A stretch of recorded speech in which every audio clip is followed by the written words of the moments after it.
إن الحمد لله نحمده ونستعينه ونستغفره ونعوذ بالله من شرور أنفسنا ومن سيئات أعمالنا من يهده الله فلا مضل له ومن يضلل فلا هادي له أشهد أن لا إله إلا الله وحده لا شريك له وأشهد أن محمدًا عبده ورسوله أما بعد أعوذ بالله من الشيطان الرجيم بسم الله الرحمن الرحيم قل هو الله أحد الله الصمد لم يلد ولم يولد ولم يكن له كفوا أحد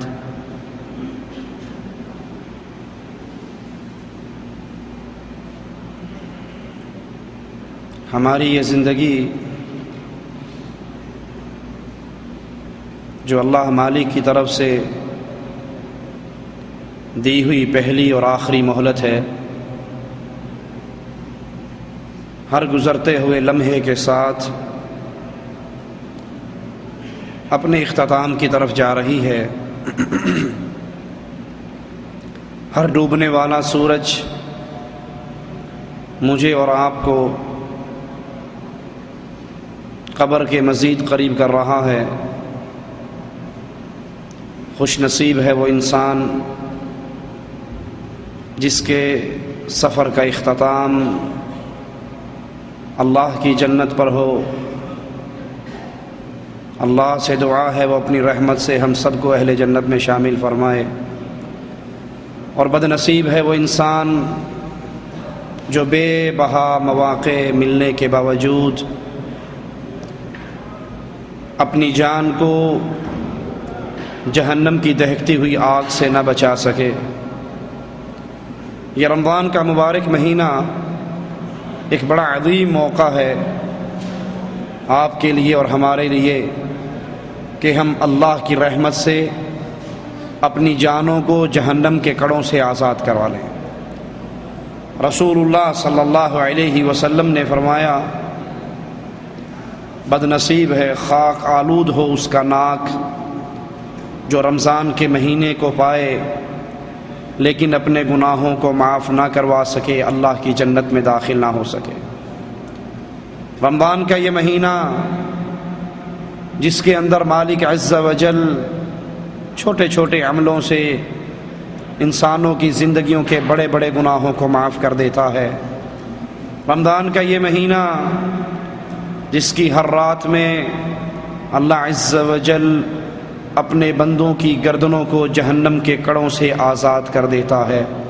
اللہ تجھے تیری رحمت کا واسطہ ہے مالک، اپنی رحمت سے ہم سب کی گردنوں کو جہنم کے کڑوں سے آزاد کر دے۔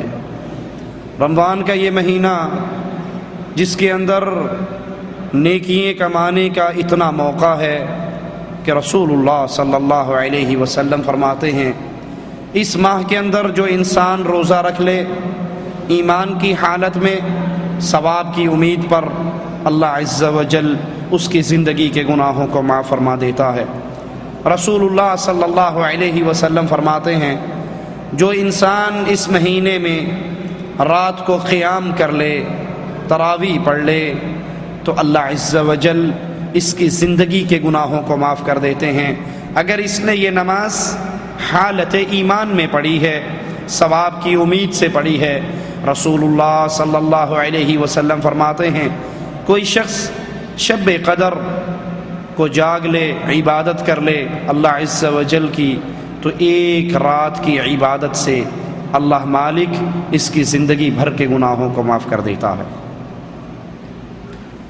کتنا ہے وہ بد نصیب جس نے یہ مہینہ پایا، یہ ایام پائے، اور پھر بھی وہ اللہ عز و جل سے معافی نہ پا سکا، اپنی گردن کو جہنم کے کڑوں سے آزاد نہ کروا سکا۔ یہ بد نصیب انسان ہے۔ آئیے دیکھیے وہ کیا وجہ ہے کہ نماز پڑھنے والے، روزہ رکھنے والے، حج کرنے والے، زکوٰۃ دینے والے، صدقہ دینے والے، جہاد کرنے والے پھر بھی اللہ کی جہنم میں داخل ہوں گے، پھر بھی وہ اللہ سے معافی کا پروانہ نہ پا سکیں گے، ان کے نامہ اعمال ان کے دائیں ہاتھ میں نہیں آئیں گے؟ کیوں؟ کیا یہ ہو سکتا ہے انسان نماز پڑھے اور جہنم میں جائے؟ انسان روزہ رکھے اور جہنم میں جائے؟ انسان حج کرے اور جہنم میں جائے؟ انسان جہاد کرے اور جہنم میں جائے؟ انسان صدقہ اور خیرات دے اور پھر جہنم میں جائے؟ کیا یہ پاسبل ہے؟ کیا یہ ممکن ہے؟ ہاں میرے پیارے بھائی، اگر نماز پڑھنے والا، روزہ رکھنے والا، حج کرنے والا، زکوٰۃ دینے والا، جہاد کرنے والا لا الہ الا اللہ کو نہیں پہچانتا، محمد الرسول اللہ کی مفہوم کو نہیں سمجھتا، تو اس کی نماز، اس کا روزہ، اس کا حج، اس کی زکوٰۃ، اس کا صدقہ و خیرات اللہ کے دربار میں اس کے لیے ترازو ہی نہیں لگے گا، اس کو تولا ہی نہیں جائے گا اگر اس کے پلے میں دو چیزیں نہیں ہیں۔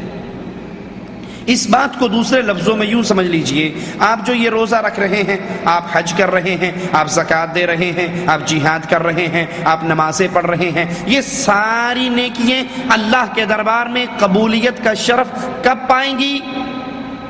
کس کی قبول ہوں گی؟ بنیادی شرط جس کی اللہ سے محبت ہو، جس کی اللہ سے دوستی ہو، جس کا اللہ سے رشتہ ہو، جس کا اللہ سے تعلق ہو، اس کی تو یہ محنتیں اللہ کے درگاہ میں، اللہ کے دربار میں قبول ہوں گی، اللہ ان کو پسند فرمائے گا۔ اور جس کی اللہ سے دوستی نہیں، دشمنی ہے، پیار نہیں، نفرت ہے، اپنا نہیں پرایا ہے، تو پرائے کا ہدیہ کوئی قبول نہیں کیا کرتا۔ اللہ کی دوستی کس سے ہے؟ جس نے اللہ کے نبیوں کی بنیادی اور پہلی دعوت کو سمجھا، یہ اللہ کا پیارا ہے۔ محمد الرسول اللہ صلی اللہ علیہ وسلم سفر سے لوٹ رہے، رات جنگل میں پڑاؤ کرتے ہیں، فجر کے وقت ایک چرواہا جو جنگل میں بکریاں چرا رہا ہے، وہ اپنی چراگاہ میں ہی کھڑے ہو کر آواز لگاتا ہے، اللہ اکبر، اللہ اکبر۔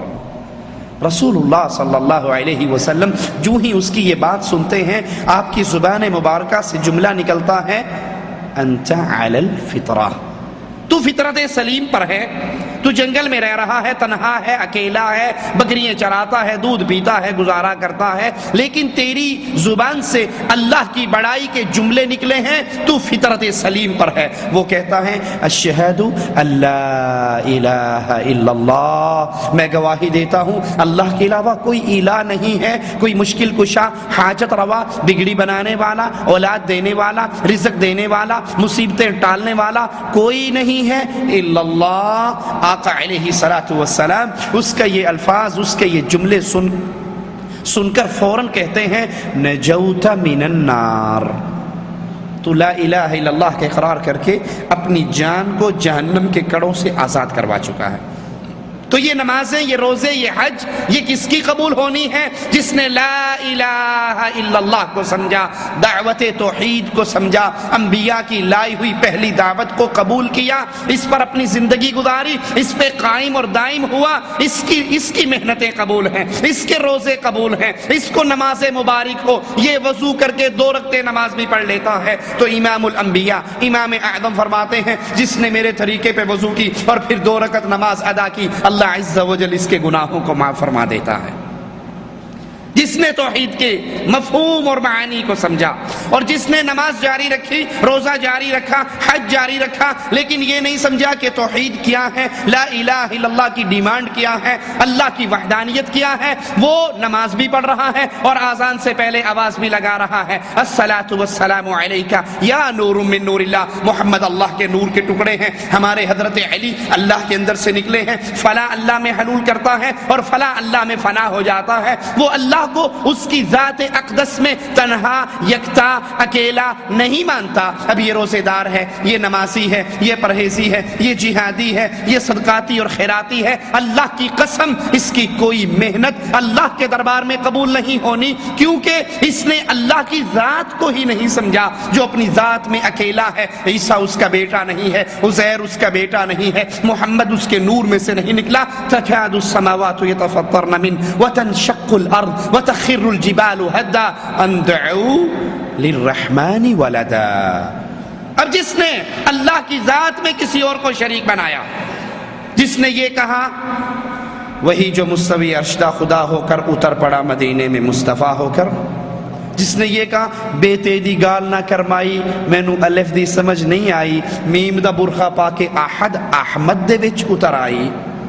جس نے یہ کہا کہ نہیں چاچڑ وانگ مدینہ ڈسے کوٹ میٹھن بیت اللہ، ظاہر دے وچ پیر فریدن، باطن دے وچ اللہ. یہ بظاہر بابا فرید ہے، حقیقت کے اندر اللہ بیٹھا ہے. بظاہر ہمارے شیخ ہیں، حقیقت میں اس کے اندر اللہ حلول کر چکا ہے. یا جیسے مولوی زکریا صاحب فضائل صدقات میں لکھتے ہیں، اے اللہ معاف فرمانا، جھوٹا ہوں کچھ نہیں ہوں، تیرا ہی ذل ہے، تیرا ہی وجود ہے، میں کیا ہوں کچھ نہیں ہوں، جو تو ہے وہ میں ہوں.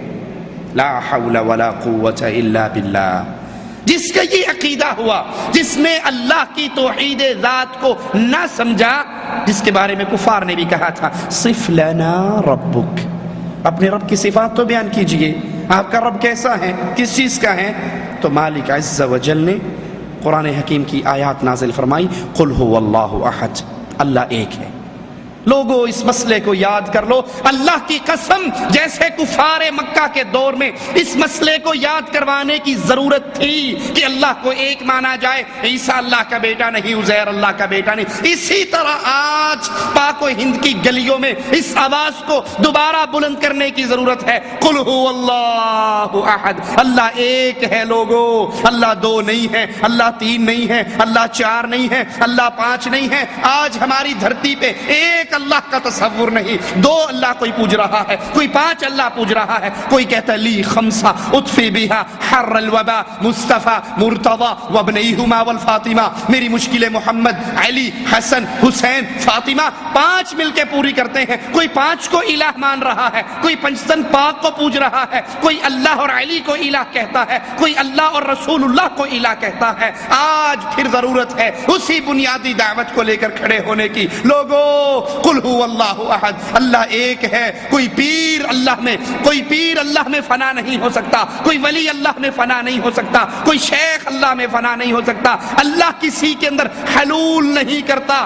منصور حلاج نے انا الحق کا نعرہ لگایا تو لوگوں وہ منصور حلاج اللہ کا ولی نہیں تھا، وہ فرعون کی جماعت سے تھا. اس نے بھی کہا تھا انا ربکم الاعلی، وہ کافر تھا. یہ عقیدہ، یہ نعرہ، یہ دعویٰ، یہ کفر کا دعویٰ ہے، ایمان کا نہیں. لوگوں پھر سبق یاد کرو، قل هو اللہ احد. اور جس کو یہ سبق یاد نہیں، اس کے روزے برباد ہیں، اس کی نماز برباد ہے، اس کے جہاد برباد ہے، اس کا قتال برباد ہے، اس کے مارکے برباد ہیں. اگر اس نے اس سبق کو یاد نہیں کیا کہ قل هو اللہ احد، اللہ ایک ہے، اپنی ذات میں اکیلا ہے، کوئی اس کے نور کا ٹکڑا نہیں ہے، کوئی اس کا حصہ نہیں ہے، کوئی اس میں نہیں گیا، وہ کسی میں نہیں گیا. یہ تمام عقیدے کفر اور شرک کے عقیدے ہیں. اگر یہ پہلا سبق توحید کا یاد رہے گا تو پھر بات آگے چلے گی، پھر نماز روزے کی گنتی ہوگی، پھر حج و جہاد و زکوٰۃ کی گنتی ہوگی. یہ توحید دوبارہ یاد کروانے کا وقت ہے. لوگوں اس دعوت توحید کو دوبارہ بلند کرنے کا وقت ہے کہ اللہ اپنی ذات میں اکیلا ہے. جیسے اپنی ذات میں اکیلا ہے ویسے وہ اللہ اپنی صفات میں اکیلا ہے. اللہ کی جو صفت ہے وہ کسی کے اندر نہیں آ سکتی. والرحمن علی العرش استوى، رحمان اپنے عرش پر ہے، عرش پہ مستوی ہے. یہ اللہ کی صفت ہے. اب عرش کے اوپر کوئی اور نہیں جا سکتا. اللہ اپنی صفت علو میں تنہا ہے. جو یہ کہتے ہیں کہ اللہ کے نبی عرش پہ گئے، اللہ نے کہا ہے نبی اور قریب ہو، ادنو منی اور میرے قریب ہو، پھر درمیان کے اندر دو کمانوں کا فاصلہ رہ گیا. یہ جھوٹ بولتے ہیں، یہ اللہ پر تہمت لگاتے ہیں، یہ اللہ کی توحید اسماء و صفات کو نہیں جانتے. اللہ اپنے صفت علو میں یکتا ہے، تنہا ہے، اکیلا ہے. اپنے نبی کو لے گیا، سدرۃ المنتہا تک لے گیا، جہاں تک اس نے چاہا لے گیا. لیکن کوئی نبی، کوئی مخلوق اللہ کے عرش پر نہیں. اللہ اکیلا تنہا ہے، مستوی ہونے میں اپنے عرش کے اوپر. اللہ کی صفات کو سمجھیے، وہ اللہ ہے، وہ اس کی صفات تنہا یکتا اکیلی اس کے لیے ہے. وہ دلوں کے راز جانتا ہے، وہ دلوں کی باتیں جانتا ہے. کالی سیاہ چیونٹی کالی رات کالے پہاڑ کی جڑ میں چلتی ہے، یہ اللہ ہے جو اس چیونٹی کو اس جگہ پہ دیکھتا بھی ہے، اس کا رزق یہاں پر پہنچاتا بھی ہے. یہ اللہ اپنی صفات میں اکیلا ہے. اللہ کے علاوہ اس کی صفتوں کو اور کوئی نہیں جانتا، اور کسی کے اختیار میں نہیں ہے. اللہ دلوں کے راز جانتا ہے. اب جس کا یہ نعرہ ہے شہباز، لال شہباز قلندر، شہباز کرے پرواز جانے راز دلا دے. ہمارا لال شہباز پرواز کرتا ہے اور ہر دل میں پیدا ہونے والے خیال کو لال شہباز قلندر جانتا ہے. وہ اللہ کی توحید میں شرک کر رہا ہے. اللہ کی قسم اس کے روزے برباد ہیں، اس کی نمازیں برباد ہیں، اس کا حج و جہاد و زکوٰۃ و صدقہ و خیرات برباد ہے. اس کا بالکل اللہ کے دربار میں میزان نہیں لگے گا. کیوں؟ اس نے اللہ کی توحید کے اندر کسی اور کو شریک کیا. اسی طرح عبادت خاص حق ہے اللہ کا. توحید عبادت کو سمجھیے، جو عمل عبادت ہے اللہ کے لیے. موٹا سا جٹاک کا مسئلہ آپ کو سمجھا جاؤں، بڑی نیچے سطح پر اتر کے، جو کام اللہ کے لیے کیا جائے اور وہ خاص عبادت قرار پائے اللہ کی، وہ عمل کسی اور کے لیے نہیں ہو سکتا. اگر یہ سجدہ اللہ کی عبادت ہے تو پھر یہ کسی اور کے لیے جائز نہیں. یہ رکوع اللہ کے لیے کرتے ہو، عبادت سمجھتے ہو، یہ رکوع کسی اور کے لیے جائز نہیں. یہ قوموا للہ قانتین، یہ قیام اٹینشن کھڑے ہونا نماز کی کیفیت میں، یہ اللہ کے لیے کرتے ہو. اب یہ کسی ترانے کے لیے جائز نہیں ہے. یہ قربانی، یہ ذبح اللہ کے لیے کرتے ہو، یہ کسی اور کے لیے جائز نہیں ہے. یہ نظر اور نیاز اللہ کی عبادت سمجھ کے دیتے ہو، یہ کسی اور کے لیے جائز نہیں ہے. خوف، امید، توکل، بھروسے اللہ پر کرتے ہو تو اب یہ اس کیفیت میں کسی اور کے لیے جائز نہیں ہے کہ مولوی صاحب باتیں تو ٹھیک ہیں لیکن دیکھو نا، اگر ہم نے 11ویں والے دن بھینس کا دودھ نکال کے بابا جی کی سبیل نہ لگائی تو پیر صاحب ہماری بھینس کو ہی مار دیں گے. یہ خوف کہ کوئی موت و حیات کا مالک ہے، یہ خوف صرف اللہ کے لیے ہے. اگر کوئی یہی خوف کسی اور کے لیے رکھتا ہے، صبح گاڑی سٹارٹ کرتا ہے، روڈ پر آتا ہے، ابھی اس نے پیسنجر بٹھائے نہیں ہیں، ابھی سواریاں آئی نہیں ہیں، رات والے پیسوں میں سے پیسے نکالتا ہے اور سہیلی سرکار کی درگاہ پہ ڈالتا ہے. غریب نواز کے پاس سے بابا اجمیری کے پاس سے گزرتے ہوئے اس کو غریب نواز سمجھتے ہوئے اس کی صندوقڑی میں ڈالتا ہے اور ہاتھ باندھ کے جھکتے ہوئے گزرتا ہے. بابا ویکھلا، میں ہجے نہیں کمایا، تینوں ٹیکس پہلے دیتا، میں تجھے پہلے دے رہا ہوں، میری بعد میں آئے گی، اب خیال کرنا. اور کہتا ہے کہ جناب آپ نہیں سمجھتے، اگر ان کو یہ نہ دیا جائے، یہ چلتی گاڑیوں کو الٹ دیتے ہیں، یہ ایکسیڈنٹ کروا دیتے ہیں، ان کے ہاتھ بڑے پہنچے ہوئے ہیں، یہ لکھے لیکھ مٹا دیتے ہیں. جو اللہ لکھتا ہے یہ مٹانا چاہے تو مٹا سکتے ہیں. خدا دا پھڑیا چھڑاوے محمد دا پھڑیا چھڑا کوئی نہیں سکتا. یہ جو چاہے کر لیں، ان کو اختیار ہے. اللہ کے لکھے ہوئے کو مٹا دے تو ان کو اختیار ہے، لیکن ان کے کہے کو کوئی چینج نہیں کر سکتا. جس کا یہ عقیدہ ہے وہ اس عقیدے پر غیر اللہ کی نظر و نیاز دیتا ہے تو یاد کر لیجئے، اللہ کی قسم، وہ اللہ کی خالص توحید کے اندر ان مردوں کو شریک بنا رہا ہے. اس کی نمازیں، اس کے روزوں کی قدر و قیمت نہیں ہونے والی، اس کا رمضان بیکار گزر رہا ہے. اس روزے کی کیفیت میں، اس روزے کی حالت میں اللہ سے ڈر کے اللہ کے گھر میں رسول کے منبر سے یہ کہہ رہا ہوں، غور کیجئے، اللہ کی قسم، اگر کوئی شرک کرنے والا حالت صیام میں، روزے کی حالت میں بیت اللہ کا طواف کرتے ہوئے، رمضان میں عمرہ کرتے ہوئے اس طواف کے چکروں میں مر جائے، رب محمد کی قسم وہ مرتے ہی جہنم کے دروازے سے جہنم کے اندر داخل ہوگا. اس کی قبر کو جہنم کا گڑھا بنا دیا جائے گا. اس کے طواف، اس کے رمضان کے عمرے، اس کے روزے کی قدر و قیمت نہ ہوگی، کیونکہ اس نے اللہ کی عبادت میں مردوں کو شریک ٹھہرایا، اس نے اللہ کی عبادت میں غیروں کو شریک ٹھہرایا. وہ سجدے اللہ کے لیے کرتا تو قبروں پہ کرتا، وہ رکوع اللہ کے لیے کرتا تو قبروں پہ کرتا، اپنے پیر کے پاؤں چھونے کے لیے کرتا، وہ نیاز اللہ کے لیے دیتا تو نیاز درگاہوں پہ دیتا، وہ قربانی اللہ کے لیے حج پہ کرتا تو قربانی درگاہوں اور عرصوں پہ جا کر کرتا، وہ اللہ سے محبت کرتا تو اس سے بڑھ کر اپنے پیروں سے محبت کرتا، وہ اللہ کا ڈر رکھتا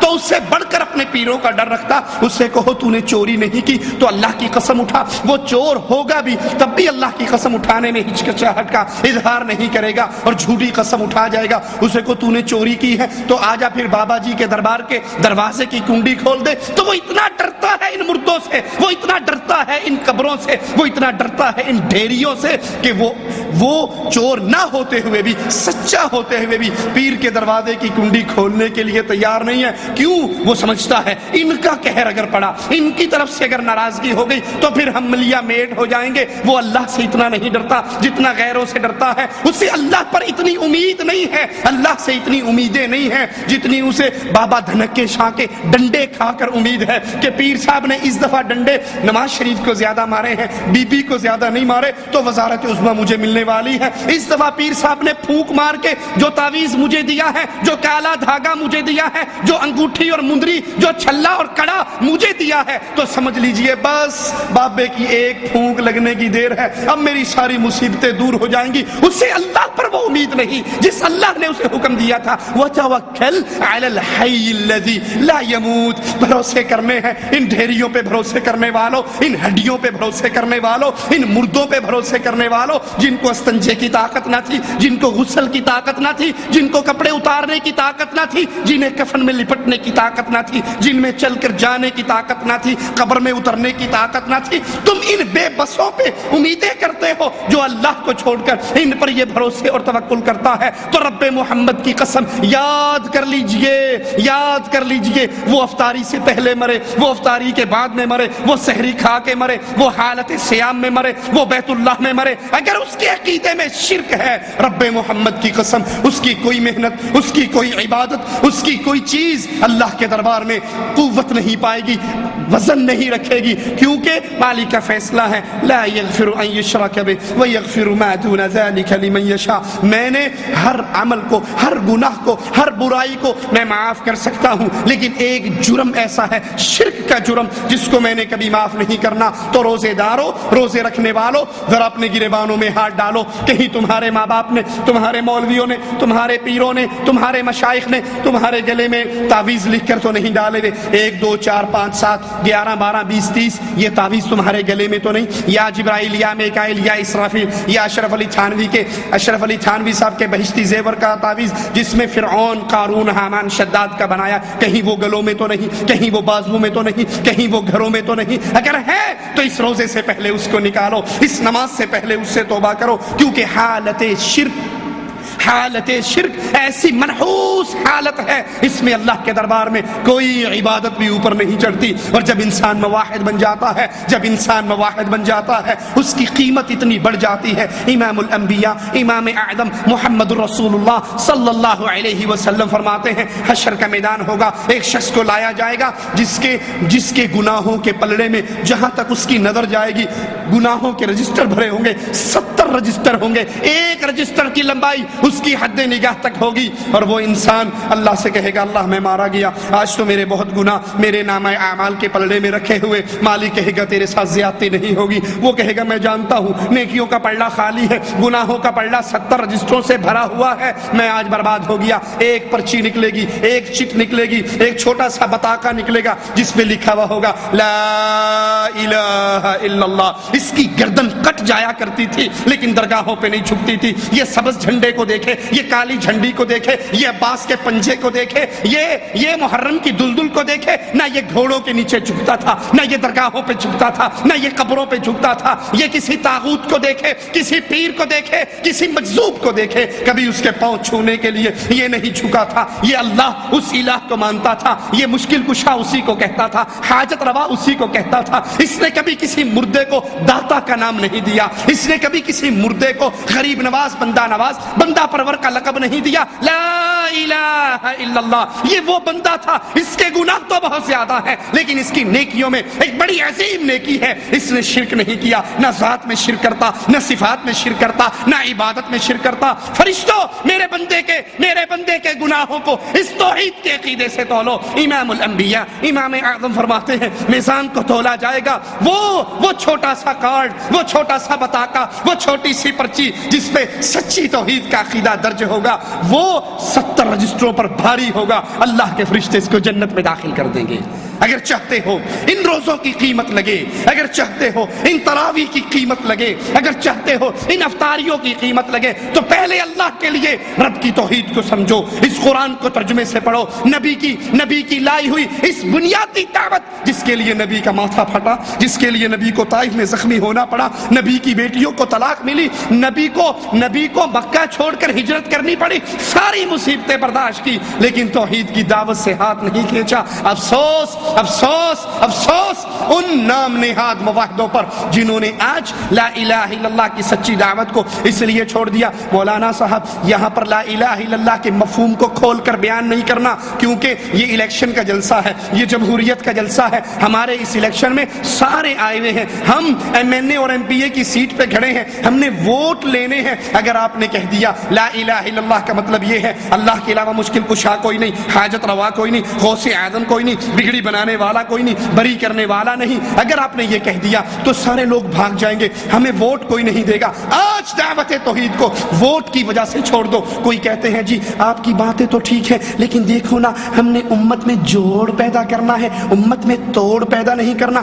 جوڑ پیدا کرنے کے لیے ضروری ہے کہ توحید کی دعوت کو رہنے دو، ان کو نماز کی دعوت دو، ان کو چلے کی دعوت دو، ان کو جماعت کے ساتھ نکلنے کی دعوت دو، لیکن لا الہ الا اللہ کی کھری دعوت، لا الہ الا اللہ کا ترجمہ جس کو ابو جہل نے تو سمجھا تھا، آج کے مولوی نے نہیں سمجھا۔ ابو جہل کی پارٹی نے لا الہ الا اللہ کی آواز قولوا لا الہ الا اللہ کی بات کو سن کر کہا تھا اجعل الالہۃ الہا واحدا، یہ کیسی بات کہتے ہو، یہ کیسا جملہ کہہ رہے ہو، ساروں کو چھوڑ دیں، ساروں سے توبہ کر لیں، ساروں کا انکار کر دیں، ہم نے تو بانٹ رکھے ہیں، کوئی اولاد دیتا ہے، کوئی رزق دیتا ہے، کوئی داتا ہے، کوئی غریب نواز ہے، کوئی بندہ نواز ہے، کوئی بندہ پرور ہے، کوئی اولاد دینے والا ہے، کوئی شفا دینے والا ہے، کوئی دڑکی شاہ ہے، کوئی لسوڑی شاہ ہے، کوئی پسوڑی شاہ ہے، کوئی ایٹ شاہ ہے، کوئی بٹیرے شاہ ہے، کوئی قامہ والی سرکار ہے، ہم نے تو پارٹیاں بانٹ رکھی ہیں، ہم نے کام ڈیوائیڈ کیے ہوئے ہیں، یہ الگ الگ کام کرتے ہیں، اور آپ کیا کہتے ہو اجعل الالہۃ الہا واحدا، ان سب کا انکار کر دو، ان سب کو مردے قرار دے دو، ان سب کو فقیر اور بے بس قرار دے دو،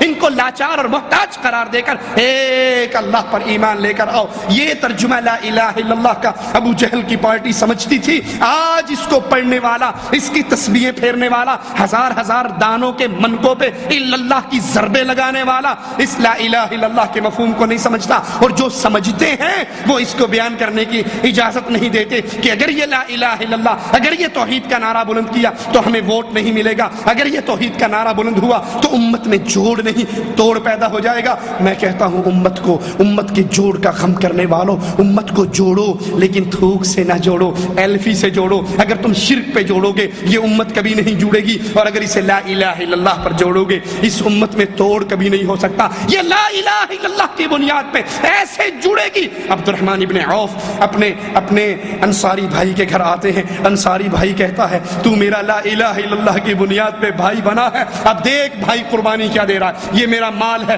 اس کو ڈیوائیڈ کر لے، آدھا کر لے، آدھا تو لے جا، آدھا مجھے دے دے، میری دو بیویے ہیں، تو دونوں کو دیکھ لے، جو تجھے بھلی لگے میں اس کو ڈائیورس کر دوں گا، میں اس کو طلاق دے دوں گا، وہ اپنی عدت جب پوری کر لے گی اے بھائی تو اس سے نکاح کر لینا، کیونکہ تیری اور میری بھائی بندی لا الہ الا اللہ کی بنیاد پہ ہوئی ہے۔ لوگوں امت کو جوڑو لا الہ الا اللہ کی بنیاد پہ، یہ امت توحید کے علاوہ کسی بات پہ نہیں جڑ سکتی، یہ جڑے گی تو اللہ کی وحدانیت پہ جڑے گی۔ کسی کو ڈر ہوتا ہے اگر توحید کی بات کی ہمیں چندے بند ہو جائیں گے، ہماری قربانی کی کھالیں بند ہو جائیں گی، ہمارا جہاد کا فنڈ بند ہو جائے گا، ارے بھاڑ میں جائے لڑائیے، ارے بھاڑ میں جائے سارے اعمال۔ اگر تمہیں لا الہ الا اللہ سے قربانی کی کھال زیادہ پسند ہے، لا الہ الا اللہ سے ووٹ زیادہ پسند ہے، لا الہ الا اللہ سے تمہیں چلے کی جوڑ زیادہ پسند ہے، تو پھر افسوس سے کہتا ہوں قیامت کا دن ہوگا، اپنے اللہ کے سامنے کس منہ سے پیش ہوگے؟ جہاں پہ قیمت، جہاں پہ ترازو لگے گا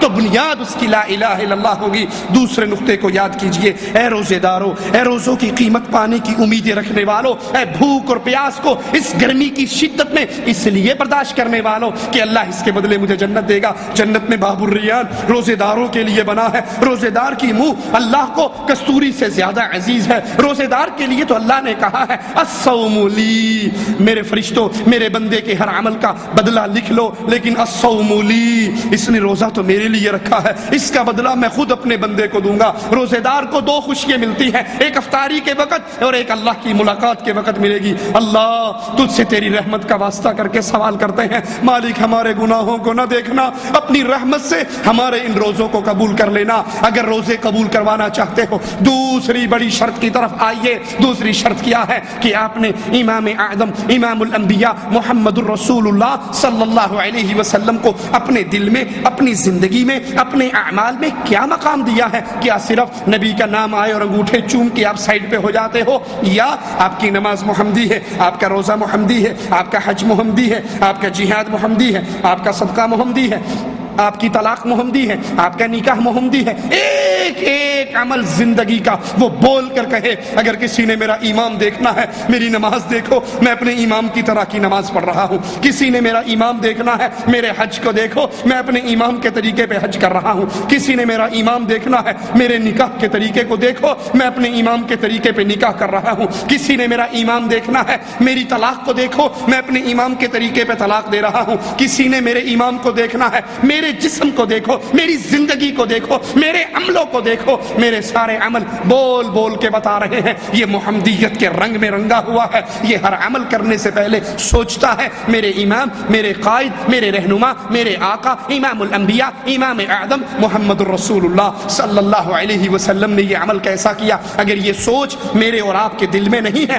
بلکہ اس کو چھوڑ کر ہم کہتے جی نماز ہی پڑھنی ہے، جیسے مرضی پڑھ لو، روزہ ہی رکھنا ہے، جیسے مرضی رکھ لو، حج ہی کرنا ہے، جیسے مرضی کر لو، تو اللہ کو آپ کی نمازوں کی، روزوں کی، حج کی ضرورت نہیں ہے۔ وہ اللہ تو وہ اللہ ہے جس نے وہ محنت قبول کرنی ہے جس میں محمد الرسول اللہ کی مہر لگی ہوئی ہو صلی اللہ علیہ وسلم۔ چھوٹی سی سادہ سی مثال دیتا ہوں، آپ نے سعودی عرب میں پیپسی کی مشینیں دیکھی ہیں جس میں ریال ڈالو تو پیپسی نکل آتی ہے۔ کیا خیال ہے کبھی روپیہ ڈالا تو پیپسی نکلی؟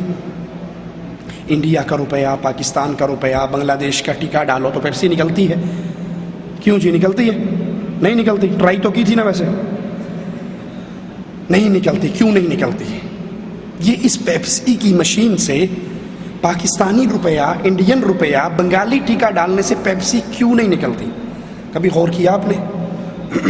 اس لیے نہیں نکلتی کہ اس کے اندر ریال کی تصویر چھپی ہوئی ہے، ملک عبداللہ حافظہ اللہ کی تصویر چھپی ہوئی ہے۔ وہ جب جاتا ہے وہ کمپیوٹر کے ساتھ ٹیلی کرتا ہے، اگر وہ ایک ہو جائے تو پیپسی باہر آ جاتی ہے، اور اگر وہ اس کے سائن سے مختلف سائن ہو، اس کی تصویر سے مختلف ہو، اس گورنمنٹ آف سعودی عرب کی اسٹیمپ سے مختلف ہو، وہ اٹھا کے باہر پھینک کے مارتی ہے، پھاڑ اپنا روپیہ پیپسی لین آیا۔ یہ نال دا لیا جڑا اندر بیٹھا ہے، یہ جو اندر لگا ہوا ہے، اس پرنٹ کا پرنٹ لاؤ گے تو پیپسی ملے گی۔ یہ مثال اپنے سامنے رکھیے۔ اب آئیے اللہ کی حشر کے دن کی طرف لوٹتے ہیں۔ امام الانبیاء امام اعظم محمد الرسول اللہ صلی اللہ علیہ وسلم کیا فرماتے ہیں؟ انا سید ولد آدم۔ آدم کی بڑی لمبی اولاد ہے، بہت زیادہ اولاد ہے، لیکن لوگوں یاد رکھنا اس ساری اولاد کی سرداری اللہ نے کس کو؟ 4 اماموں کو، 12 اماموں کو، رائمنڈ والوں کو، بریلی والوں کو، دیوبند والوں کو، بغداد والوں کو، کوفے والوں کو، امرتسر والوں کو، دلی والوں کو، کس کو دی ہے؟ ہماری لڑائی یہی ہوتی ہے نا، جی آپ کو زیادہ پتہ، ہمارا مولوی، وہ کہتا ہے چل پیچھے ہو میرا مولوی، وہ کہتا ہے سائڈ دے ہو میرا امام۔ یہی لڑائی ہے، وہ اپنے امام کو بڑا کر رہا ہے، یہ اپنے کو بڑا کر رہا ہے، وہ اس کے امام کی ٹانگ کھینچتا ہے، یہ اس کے امام کی ٹانگ کھینچتا ہے، وہ اس کے مولوی کو گالی دیتا ہے، وہ اس کے مولوی کو گالی دیتا ہے۔ اللہ نے لڑائی ختم کر دی، اللہ کے رسول نے لڑائی ختم کر دی۔ کیسے؟ انا سید ولد آدم۔ آدم کی اولاد میں 4 امام بھی ہیں، 12 امام بھی ہیں، اولیاء اللہ بھی ہیں، پیران بھی ہیں، مشائخ بھی ہیں، حضرت بھی ہیں، لیکن سنو آدم کی پوری اولاد کا سردار صرف ایک ہے اور نام ہے محمد الرسول اللہ۔ کوئی لڑائی رہی؟ کوئی لڑائی باقی رہی؟ آدم کی ساری اولاد، فرمایا لیواء الحمد یوم القیامت یدی، قیامت کے دن اللہ اپنی حمد کا جھنڈا دے گا تو کس کو دے گا؟ معین الدین چشتی کو، بابا اجمیری کو، بابا حجویری کو، پیر چوپ شاہ کو، کاما والی سرکار کو، بلے شاہ کو، ڈولے شاہ کو، لال شہباز قلندر کو، پیر سہیلی سرکار کو،